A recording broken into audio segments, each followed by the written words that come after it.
வணக்கம் ஃப்ரெண்ட்ஸ், நான் உங்கள் பிரபாரம் பேசுகிறேன். நேற்று பார்த்தோம் இல்லையா, சிந்து சமவெளி நாகரிகம் 6th 3வது படம். அந்த சிந்து சமவெளி நாகரிகம் படத்துடைய தொடர்ச்சி தான் இப்போ நம்ம பார்க்க போகிறோம். சிந்து சமவெளி மக்கள் பார்த்தீங்கன்னா நகரத்தை ரெண்டாக பிரித்து வச்சுருந்தாங்க. மேல் நகர அமைப்பு, கீழ் நகர அமைப்பு. மேல் நகர அமைப்பு பெரும்பாலும் மேற்கு திசையில் இருந்துச்சு. கோட்டை மாதிரி அமைப்புகள் இருந்துச்சு. உயரமான இடத்துல கோட்டை மாதிரி அமைப்பு கட்டி அதுக்குள்ளே வசித்தாங்க. பெரும்பாலும் அந்த பகுதிகளில் யார் சார் இருப்பாங்கன்னு பார்த்தீங்கன்னா நிர்வாகிகள். நகரத்தை நிர்வாகம் பண்ணக்கூடிய நிர்வாகிகள் இருந்தாங்க. அந்த மேல் நகர அமைப்புக்கு என்ன பேருன்னு பார்த்தீங்கன்னா சித்தாடல். கீழ் நகர அமைப்பு கிழக்கு நோக்கி இருக்கும், கொஞ்சம் தாழ்வான பகுதியாக இருக்கும், மக்கள் வசிப்பாங்க. சிந்து சமவெளி நாகரிகத்துடைய முன்னோடி என அழைக்கப்படக்கூடிய இடம் எதுன்னு பார்த்தீங்கன்னா மிக இருக்காது. எங்கே சார் இருக்குது? பாகிஸ்தான் நாட்டில் பலுசிஸ்தான் மாநிலத்தில் போலந்து ஆற்று பள்ளத்தாக்கு அமைந்துள்ளது. இதோடைய காலகட்டம் கிமு 7000. இங்கே வாழ்ந்த மக்கள் புதிய கற்கால மக்கள். அவங்களுடைய முதன்மையான தொழில் வேளாண்மை மற்றும் கால்நடை வளர்ப்பு. இவங்களுக்கு எந்த விஷயங்கள்லாம் தெரியாது சார்.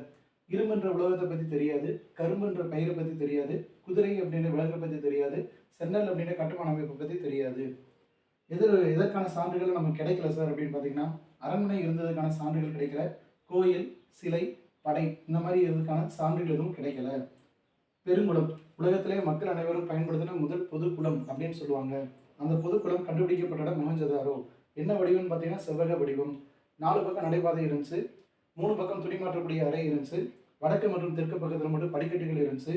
நீர் கசியாத கட்டுமானத்திற்கு உலகில் மிகச்சிறந்த எடுத்துக்காட்டு இந்த பெருங்குளம். நீர் கசியாமல் இருக்க என்ன சார் யூஸ் பண்ணாங்க? இயற்கை தார்னு சொல்லலாம், அல்லது பிட்டுமனை சொல்லலாம், அல்லது ஜிப்சம் ப்ளஸ் சுண்ணாம்பு சாந்துன்னு சொல்லலாம். அடுத்து களஞ்சியம், தானியங்கள் சேமித்து செய்யக்கூடிய இடத்துடைய பேர் தான் களஞ்சியம். இந்த களஞ்சியம் எங்கே சார் கண்டுபிடிக்கப்பட்டிருக்கு? ஹரியானா மாநிலத்தில் ராகி கற்கில 6 தானிய களஞ்சியங்கள் கண்டறியப்பட்டுள்ளன.